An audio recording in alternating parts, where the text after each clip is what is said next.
આજે છે આઈસીટી ની ફાઇનલ મેચ ને અમે આવી ગયા રંગબેરંગી કાપડ શોધવા માટે. શું કે મિત્રો, મોજમાં ને જય શ્રી કૃષ્ણ બધાને. આ કબૂતરાળા હવારમાં ચરકીને એક્ટિવા ભરી મૂકે.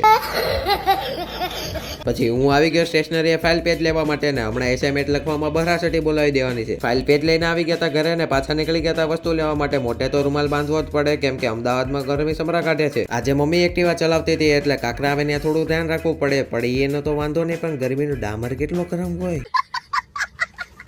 પહોંચી ગયા હતા નિકોલ ખોડિયાર મંદિરે ને કોકે નવી ફોર્ચ્યુનર છોડાવી હતી. માતાજી બધાને સુખી રાખે, પણ શરૂઆત મારાથી કરે.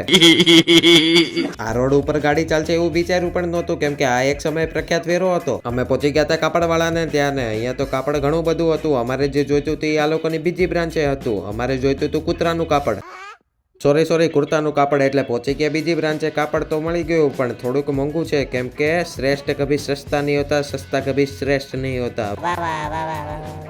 પછી આવી ગયા હતા ટેલરે કાપડ અને માપ દેવા માટે ને આ દુકાન ભલે નાની છે પણ કામ મોટું છે. પહોંચી ગયા હતા ઘરે ને રસ્તામાંથી લઈ લીધું હતું થમ્સનનું પ્લમ પુડિંગ મોડલ એટલે કે તરબૂચ. પાણી આવે એની પેલા પાળ બાંધી લેવી જોઈએ કેમ કે સબમિશનના આગળના દિવસે ક્યાં સુધી રેલો પોગે ને એનું નક્કી જ ન હોય. આજે જમવામાં હતું ડ્રાય ફ્રાય જીરા રાઈસ એટલે જમીને ઊંઘ તો આવવાની જ, પણ આજે હતી આઈસીટી ની સેમીફાઇનલ ને ફાઇનલ મેચ. તમે ક્યાં ઇન્ફ્લુએન્સરને સપોર્ટ કરો છો તે કોમેન્ટ કરી નાખજો. અને મેચ સુરતમાં રમાય છે એટલે આપણે તો ઘરે બેઠા શાંતિથી લાઈવ જોતા હતા અને મેચમાં જે જીતાય એ પણ તમે હસતા રહેજો ને હસાવતા રહેજો. જય શ્રી કૃષ્ણ.